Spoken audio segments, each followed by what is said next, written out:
one of my favorite topics, which is marketing and social media. So we're going to be hearing from Richard with Sage Tree, and he's going to enlighten us on how to level up with digital marketing during this time.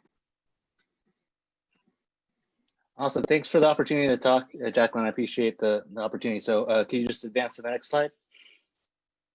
Ooh. The one beyond that too? Yeah, perfect.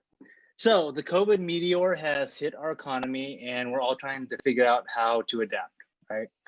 So, oops, stay on the other slide. So the internet was important before, but the ability to effectively use the web has become even more important for our businesses, for their survival and its success. And it's going to be a key tool in telling our customers that you're open, you're back, and that you're also ready for business. So with this time that I have, I'm going to share 3 tips on how to make your website get you more business. Okay, next one. So with your website getting you more sales, that might mean more sales if you have an e-commerce website. Could you, yeah, perfect. So it might mean more sales if you have an e-commerce website, but that also might mean more phone calls, or maybe more, oops, stay on the, the other one. That might be more phone calls, or maybe more form submissions. Whatever it is, these tips make it easier for your customers to do business with you. Could you go back to the brain slide, Jacqueline? Sorry. Okay, so with the brain, why do I have it there? To make it easier for your customers to do business with you, you want to make it easier for their brains to understand what problems you solve for them, and also how they start doing business with you.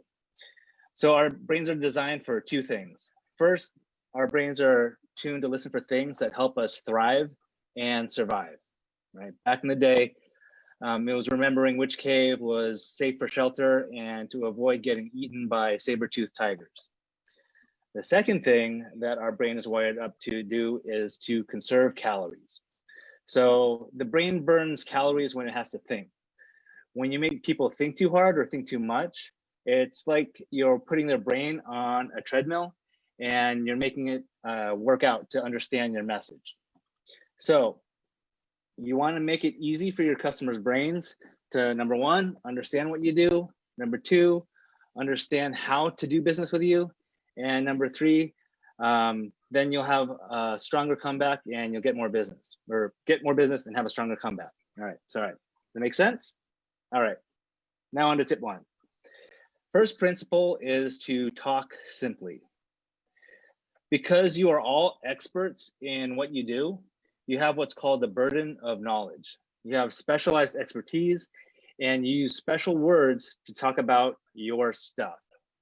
The problem is your customers, typically, they do not speak that language. So when you use those words, you're probably losing your audience and business. So use common, everyday words. To make things easy for their brains to digest, it's currently best practice to write at a 5th grade level. I know some of us have advanced degrees and such, but to get a marketing message across, you want to talk simply, and that's basically the rule of thumb when it comes to marketing, 5th grade level. The last point is to write the way you talk. Use shorter sentences. This way, you're feeding your customers bite-sized pieces of information that they can digest. If you give them too much too fast, then you'll lose them. And it's why web pages with lots and lots of text suck. They don't work very well.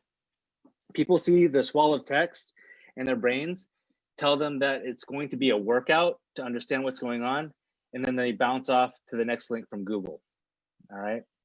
So next tip, next slide, Jackie, please, or Jacqueline, please.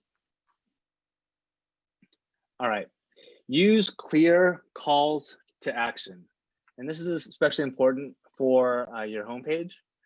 The call to action is a marketing term, and it's the words that you use to tell your customers what to do.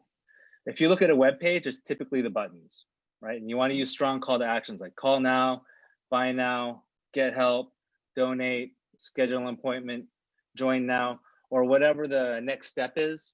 for your customers to actually start doing business with you.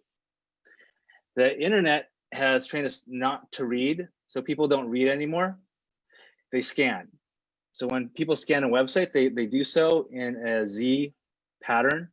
And so I'm not sure if I'm mirrored or not, but the upper left, this is my left over here, the upper left is typically used for your logo and your slogan, so you tell people what you do. And then the upper right, because that's the way they travel, that's a really high value piece of real estate. That's what you tell your customers what to do in order to hire you. Buy now, join now, donate, call now, whatever it is. All right.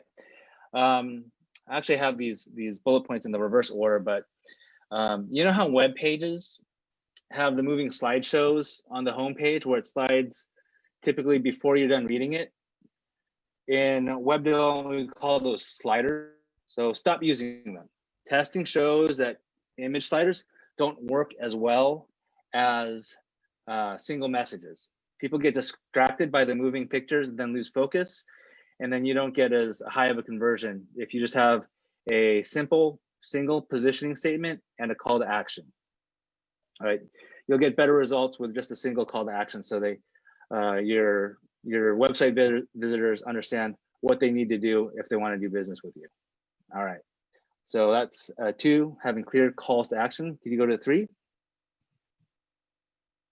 All right, so there's a saying that the most common misconception about communication is that it happened. So the rule of thumb used to be that it took 7 touch points before a customer would remember you. Currently, experts, they're estimating that that's gone up to 12 touch points. It's probably even more because we have so many distractions today between our phones, email, text messages, websites, alerts, push messages, and more, right?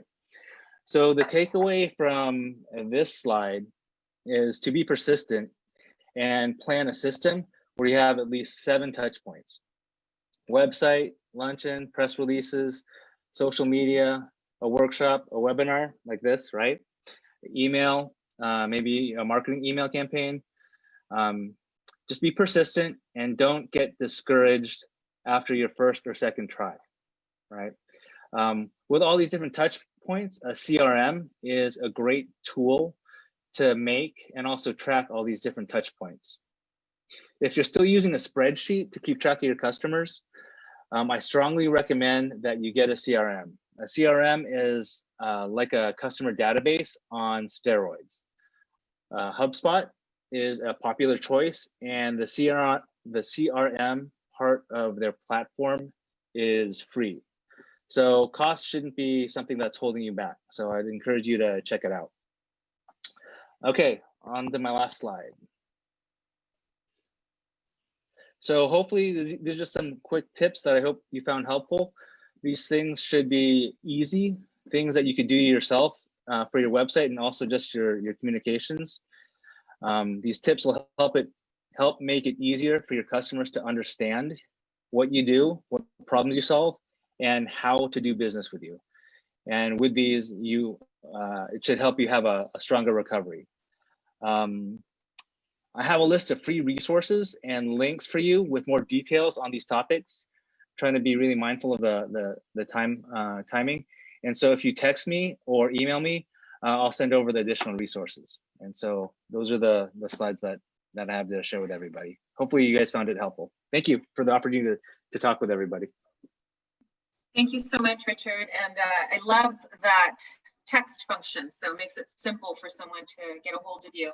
So for those of you who are just on the phone, in order to get a hold of Sage Tree, you would text all caps NCC to area code 619-948-8315.